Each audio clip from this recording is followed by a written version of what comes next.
Hello everyone, जय हिंद। कैसे हैं आप सभी।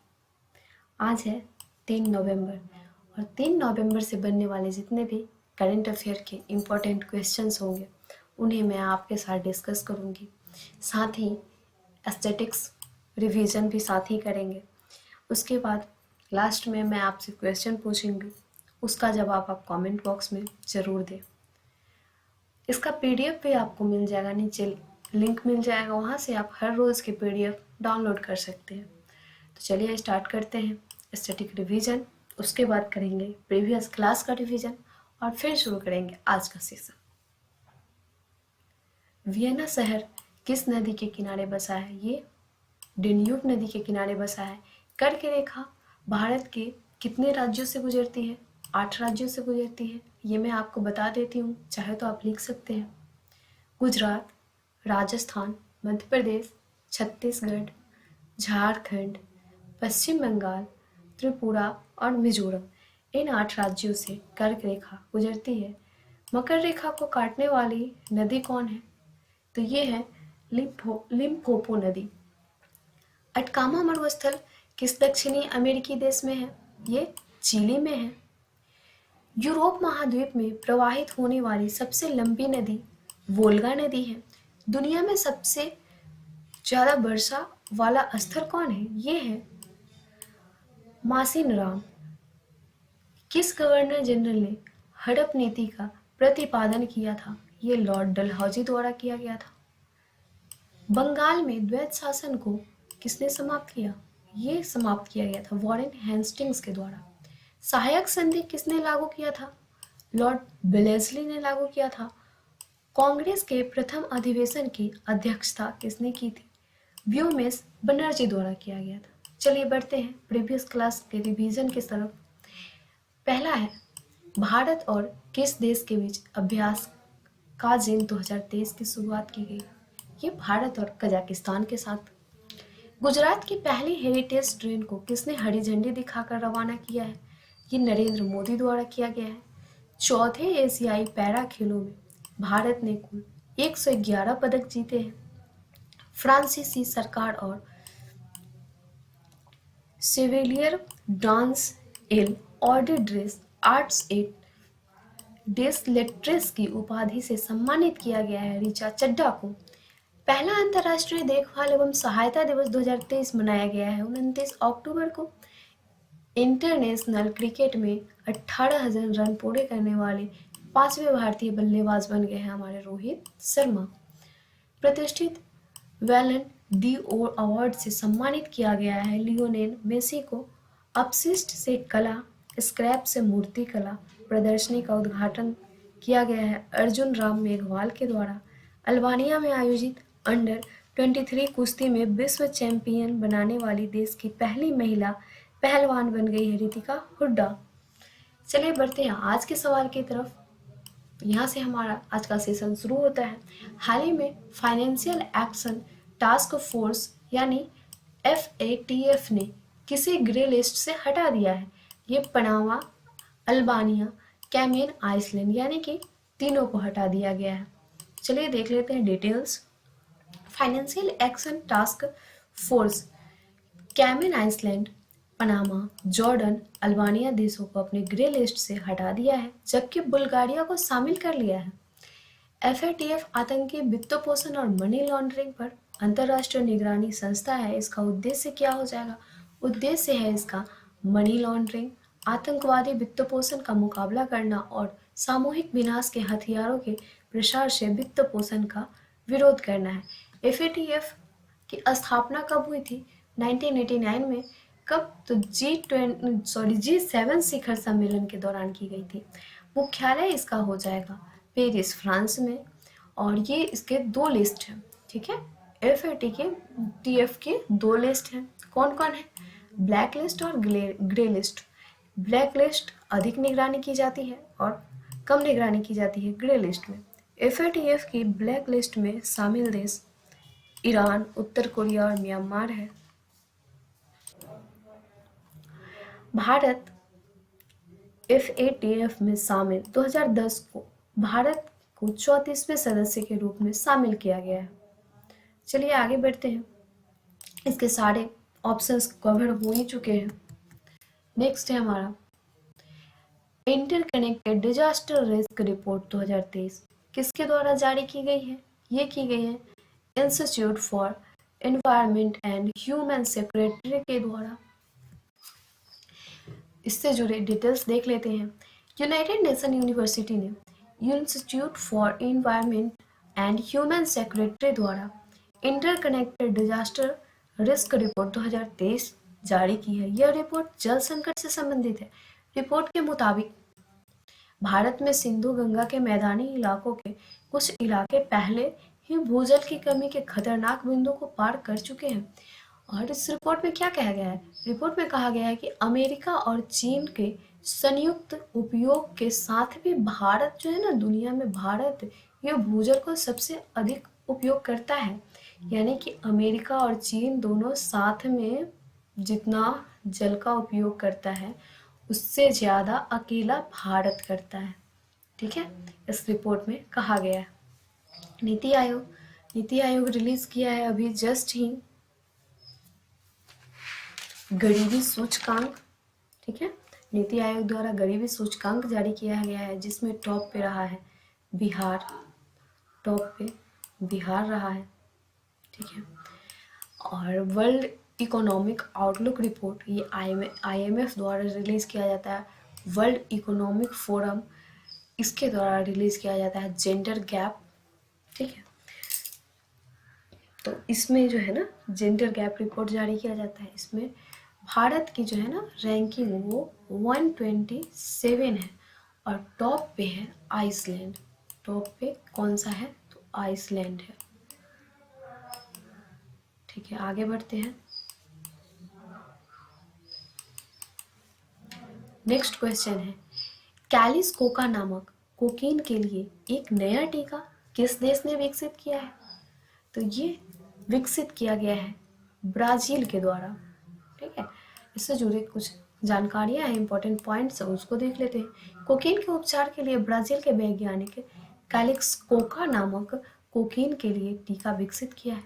यह टीका शरीर में प्रतिरक्षा प्रतिक्रिया उत्पन्न करने की कोकीन प्रभाव को कम करता है और ये एक नशे की लत है। कोकीन जो है ना एक ड्रग है, जो है इस उत्तेजक ड्रग है जो कोका पौधों के पत्तियों से बनाई जाती है। ब्राजील की राजधानी हो जाएगी ब्रासिलिया, मुद्रा ब्राजीलियाई रियल, और इसके राष्ट्रपति हो जाएंगे लूला दा सिल्वा। ये है ब्राजील की लोकेशन। ठीक है, ये रही ब्राजील की लोकेशन, ये साउथ अमेरिका है। और देख लीजिए यहाँ पर जो है ना G20 जो भारत होस्ट किया था अभी हाल ही में 2023 का, ये अब G21 हो चुका है। G20 से G21 हो चुका है। इसमें यूरोपीय यूनियन को शामिल किया गया है इसलिए, और ये नेक्स्ट ईयर जो है ना ब्राज़ील ही होस्ट कर रहा है, इसलिए ये चर्चे में है। इसके राष्ट्रपति का नाम एंड कैपिटल ज़रूर आप लोग याद रखें, ये इम्पोर्टेंट हो जाता है।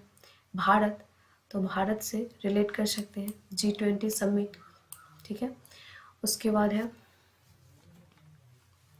और अगर वैक्सीन से ही रिलेट करें ना, क्योंकि क्वेश्चन जिस टाइप से पूछा है ना उसी टाइप से इसका आंसर भी हम लोग रिलेट कर सकते हैं। तो भारत से रिलेट कर सकते हैं वैक्सीन अगर, तो DNA बेस्ड कोरोना वैक्सीन जो है ना ये भारत ही जारी किया था। इसको भारत ही लेकर के आया था। रसिया द्वारा पहले जानवरों के लिए कोरोना वैक्सीन जो है रसिया के द्वारा ही निकाला गया था। कनाडा जो कि प्लांट बेस्ड कोरोना वैक्सीन का निर्माण किया गया था, इसे मंजूरी दी गई थी कनाडा के द्वारा। आगे बढ़ते हैं। राष्ट्रीय एकता दिवस प्रतिवर्ष कब मनाया जाता है? ये मनाया जाता है 31 अक्टूबर को। इससे जितने भी जुड़े अक्टूबर मंथ से जितने भी जुड़े इम्पोर्टेंट डेज थे इन्हें हमने इससे पहले वाले वीडियो में कवर की थी, तो आप जरूर देखिए। चलिए इम्पोर्टेंट पॉइंट्स देख लेते हैं राष्ट्रीय एकता दिवस से जो जुड़े हैं। यह सरदार पटेल की जयंती पर मनाई जाती है। राष्ट्रीय एकता दिवस 2014 में भारत सरकार सरदार वल्लभ भाई पटेल की जयंती को राष्ट्रीय एकता दिवस के रूप में घोषित किया था। सरदार पटेल स्वतंत्र भारत के पहले उप प्रधानमंत्री और गृह मंत्री थे। 2023 में सरदार वल्लभ भाई पटेल की 148वीं जयंती मनाई गई। राष्ट्रीय एकता दिवस पर प्रधानमंत्री मेरा युवा भारत संगठन की शुरुआत करेंगे और मेरा युवा भारत संगठन युवाओं के लिए एक डिजिटल प्लेटफॉर्म होगा जिसके जरिए युवाओं में नेतृत्व क्षमता विकसित करने, स्किल डेवलपमेंट पर फोकस किया जाएगा। ठीक है, चलिए आगे बढ़ते हैं। नेक्स्ट क्वेश्चन, हाल ही में किस स्टेडियम में सचिन तेंदुलकर की प्रतिमा का अनावरण किया गया है? यह वानखेड़े स्टेडियम में इनका अनावरण किया गया है। मुंबई के वानखेड़े स्टेडियम में क्रिकेटर सचिन तेंदुलकर की प्रतिमा का अनावरण किया गया है। सचिन तेंदुलकर को 1994 में अर्जुन पुरस्कार, 1997 में खेल रत्न से सम्मानित किया गया, 1998 में पद्मश्री और 2008 में पद्म विभूषण से सम्मानित किया गया है। इसके अलावा जो है ना, ये एकमात्र खिलाड़ी ऐसे हैं जिन्हें 2013 में भारत रत्न से ही सम्मानित किया गया। ठीक है, तो अगर होलकर स्टेडियम की बात करें तो ये मध्य प्रदेश के एमपी यानी मध्य प्रदेश के इंदौर में है। नरेंद्र मोदी स्टेडियम जो कि दुनिया के सबसे बड़ी स्टेडियम है, ये कहाँ स्थित है? तो ये गुजरात में स्थित है। साल्ट लेक स्टेडियम ये स्थित है कोलकाता में। ठीक है, आगे बढ़ते हैं। सतर्कता जागरूकता सप्ताह 2023 का आयोजन कब किया जा रहा है? तो ये किया जा रहा है 30 अक्टूबर से लेकर 5 नवंबर तक। ठीक है, 30 अक्टूबर से लेकर 5 नवंबर तक किया जा रहा है। सतर्कता जागरूकता सप्ताह मनाया जा रहा है। इस सप्ताह का आयोजन केंद्रीय सतर्कता आयोग द्वारा किया जा रहा है। इसकी थीम आप लोग जरूर ध्यान रखेंगे क्योंकि ये बहुत ही इम्पोर्टेंट हो जाता है। कोई भी आयोजन किया जाता है ना, उसमें उसकी थीम बहुत ही इम्पोर्टेंट होती है। तो भ्रष्टाचार का विरोध करें, राष्ट्र के प्रति समर्पित रहें, ये है इसकी थीम। उद्देश्य क्या है? उद्देश्य है सार्वजनिक जीवन में सत्य, निष्ठा और नैतिकता के महत्व के बारे में जागरूकता बढ़ाना। केंद्रीय सतर्कता आयोग भारत सरकार के विभिन्न विभागों के अधिकारियों कर्मचारियों के संबंधित भ्रष्टाचार नियंत्रण का सर्वोच्च संस्था है जिसकी स्थापना हुई थी 1964 में। ठीक है, चलिए आगे बढ़ते हैं। हाल ही में संयुक्त राष्ट्र सभा में गाजा प्रस्ताव को मंजूरी दी है। यह प्रस्ताव किस देश द्वारा तैयार किया गया? यह तैयार किया गया है जॉर्डन के द्वारा। ठीक है, जॉर्डन के द्वारा तैयार किया गया। अक्टूबर 2023 में संयुक्त राष्ट्र महासभा ने गाजा प्रस्ताव को मंजूरी दे दी है। उद्देश्य है इसका गाजा में नागरिकों की सुरक्षा और कानूनी और मानवीय दायित्वों को कायम रखना है। जॉर्डन की राजधानी हो जाएगी अम्मान, मुद्रा जॉर्डियन दिनार, प्रधानमंत्री यहाँ के हो जाएंगे विसर खसवाने। ठीक है, ये है जॉर्डन की लोकेशन। मैप पे अगर यदि आप देखें तो ये रही जॉर्डन की लोकेशन। ठीक है, इधर इराक है, नॉर्थ में सऊदी अरब है। ठीक है, और ये है जॉर्डन जिसकी कैपिटल है अम्मान। चलिए आगे बढ़ते हैं।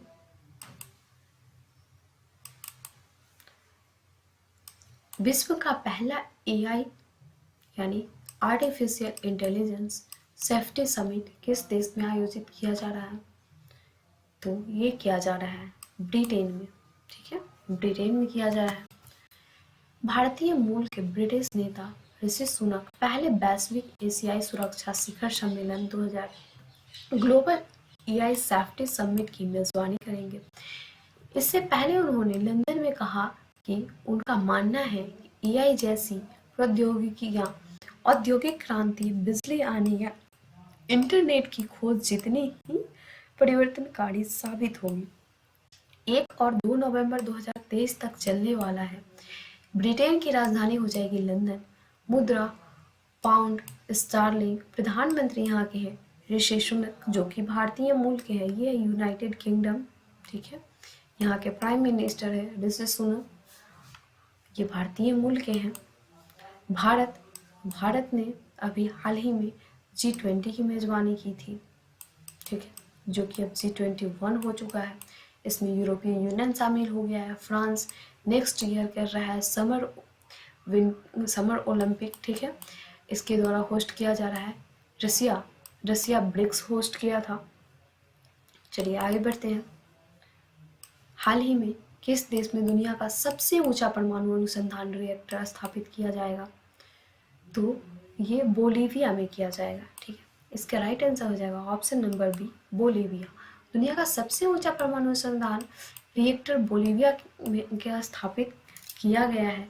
दक्षिण अमेरिका देश बोलीविया में दुनिया का सबसे ऊंचा परमाणु अनुसंधान रिएक्टर स्थापित किया गया है।